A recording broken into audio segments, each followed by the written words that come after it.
Assalamualaikum warahmatullahi wabarakatuh. Bismillah, hamdan wa syukranillah, la wala wala quwwata illa billah. Sahabat sejati yang Allah muliakan, teriring doa dan salam semoga kita semua senantiasa dalam limpahan rahmat dan kasih sayangnya, dalam keadaan sehat walafiat tanpa kurang satu apa. Amin amin ya rabbal alamin.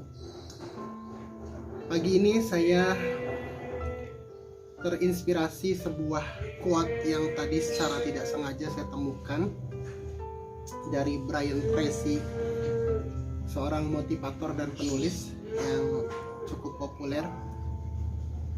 Beliau menyatakan, "Some people spend their entire lives wondering how to be successful in their life, but never figure it out." Jadi artinya kira-kira banyak orang yang menghabiskan hampir seluruh hidupnya, hampir seluruh waktu hidupnya dengan mencemaskan bagaimana caranya bisa sukses dalam kehidupan ini. Tapi mereka lupa sukses itu seperti apa. Mereka tidak tahu sebenarnya sukses seperti apa yang mereka cemaskan itu. Dari sini kemudian mengingatkan kita bahwa memang sukses itu sangat relatif. Dari kecil ketika kita SD dulu, kita dianggap sukses ketika nilai kita cukup untuk masuk SMP favorit. Kemudian ketika sudah SMP, kita pun dianggap sukses kalau NEM kita bagus untuk bisa menembus ke sekolah menengah atas yang bonafide.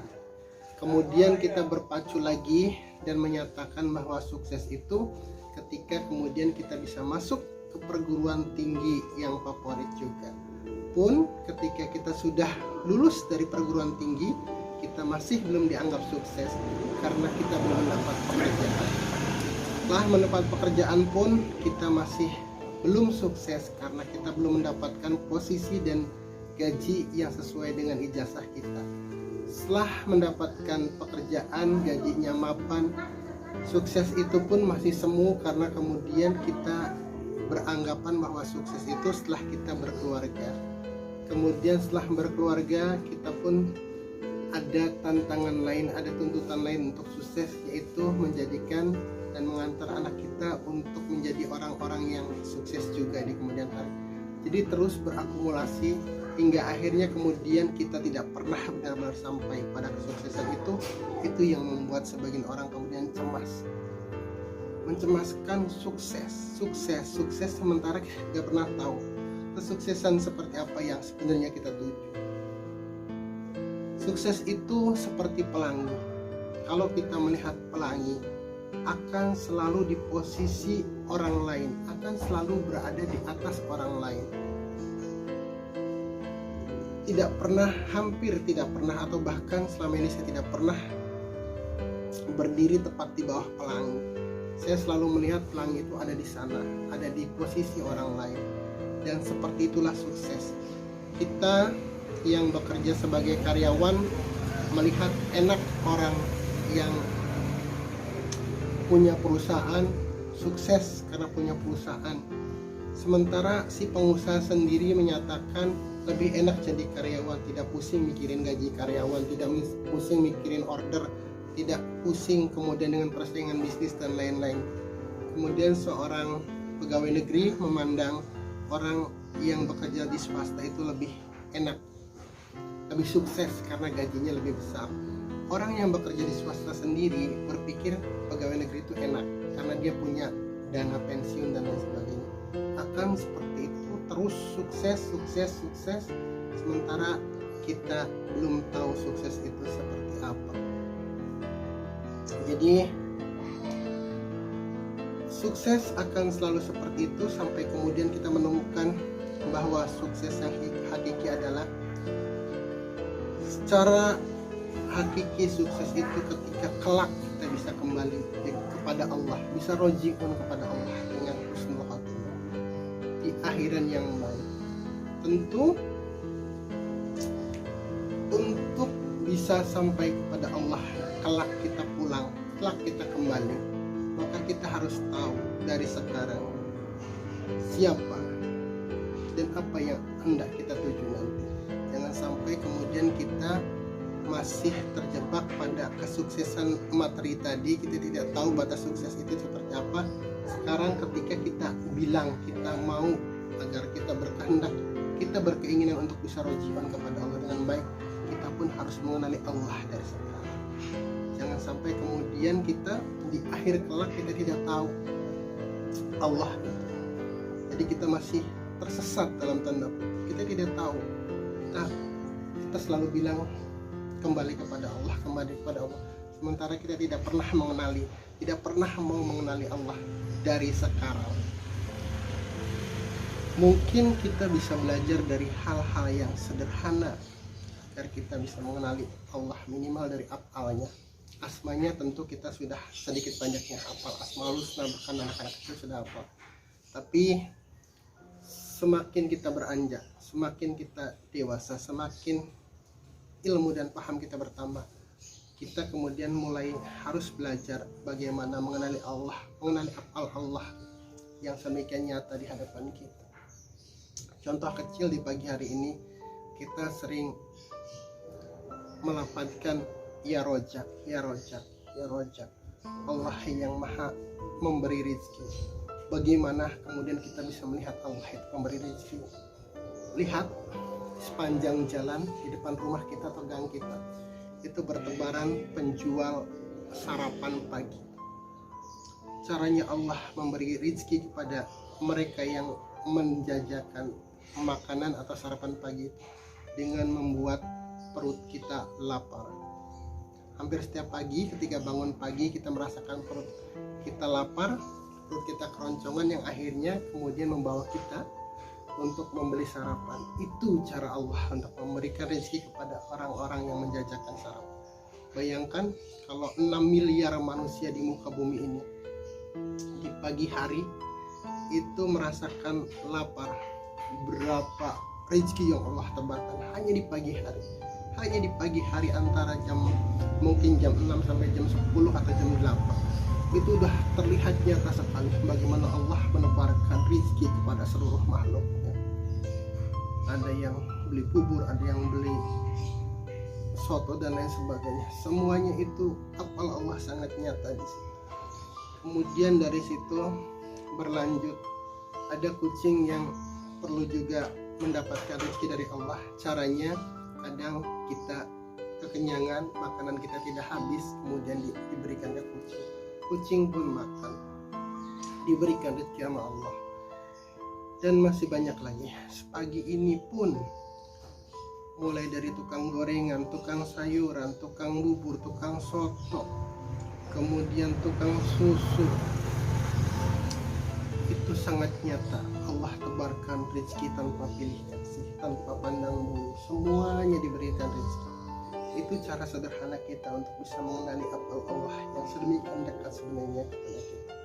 Kemudian ada lagi ketika terdengar sirine ambulan yang meraung di kejauhan sana, itu pun cara Allah untuk mengantarkan rezeki kepada rumah sakit, kepada dokter, kepada perawat, kepada suster, kepada yang menyuplai obatnya, kepada pabrik obatnya, kepada karyawan pabrik obatnya.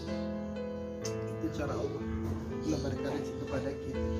Kemudian ketika misal kendaraan kita banyak bocor, itu pun cara Allah untuk mengantarkan rezeki kepada tukang tambal ban. Mungkin semalaman tukang tambal ban berdoa kepada Allah, ya Allah berikan saya rezeki untuk makan anak istri saya. Caranya mungkin wasilahnya adalah ban mobil kita bocor, motor kita kempes dan lain sebagainya. Kemudian apalagi ada yang tiba-tiba berkepentingan untuk pergi ke suatu tempat, dari situ ada Allah memberikan nafkah rezeki kepada supir angkot atau kepada supir bus dan lain sebagainya. Suatu ketika saya pernah bercerita dengan teman di perjalanan ketika kami hendak bekerja. Beliau mengatakan, kenapa ya yang dari Cikampek kok diberi kerjanya ditempatkannya di sana di Cikarang di Bekasi, sementara yang Bekasi, yang orang-orang yang tinggal di Bekasi justru kerjanya di Cikampek. Ini kan aneh menurut beliau begitu. Saya sejenak berpikir benar juga, kenapa saya harus bekerja jauh dari tempat tinggal saya, sementara orang yang di Bekasi kerja di Cikampek. Tapi ternyata jawaban Allah itu sangat mudah. Bayangkan kalau kemudian orang yang tinggal di Cikampek hanya kerja di Cikampek, orang yang tinggal di Bekasi hanya bekerja di Bekasi. Dari situ saja berapa orang yang akan kehilangan mata pencaharian dalam tanda kutip. Karena dengan wasilah kami dari Cikampek harus bekerja di Bekasi, itu ada ratusan kendaraan umum yang mengangkut kami dari Cikampek ke Bekasi dan sebaliknya. Ketika kemudian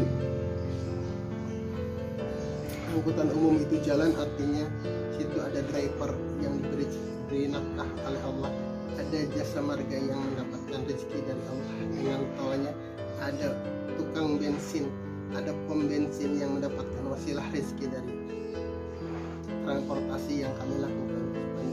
Belum lagi pengamen, belum lagi pengemis, belum lagi penjajan makanan pinggir jalan, belum lagi yang masker, belum lagi, masih banyak, akan banyak sekali orang-orang yang mendapatkan kucuran rezeki Allah dengan wasilah yang kadang-kadang menurut kita tidak baik atau sedikit membingungkan.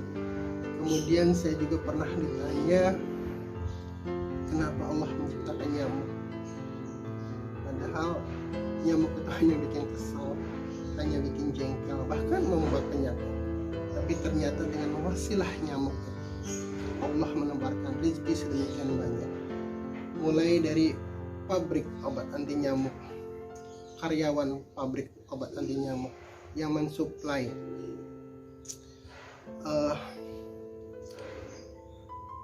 bahan baku obat anti nyamuk itu, belum lagi dokter yang memberikan jasa pengobatan kepada mereka yang sakit karena nyamuk, belum lagi rumah sakit, belum lagi suster, belum lagi bidan, belum lagi orang yang belum lagi fakultas kedokteran, belum lagi orang-orang yang terkait dengan rumah sakit, belum lagi orang-orang yang terkait dengan fakultas kedokteran dan universitas. Bayangkan, dengan wasilah nyamuk yang menurut kita membuat jengkel saja, Allah menebarkan rezekinya sedemikian luas. Dan itu yang kadang kita tidak bisa membacanya, bahwa itu Allah, bahwa dengan cara itulah kemudian kita bisa paham Ar-Razzaq, Allah yang maha memberi rezeki.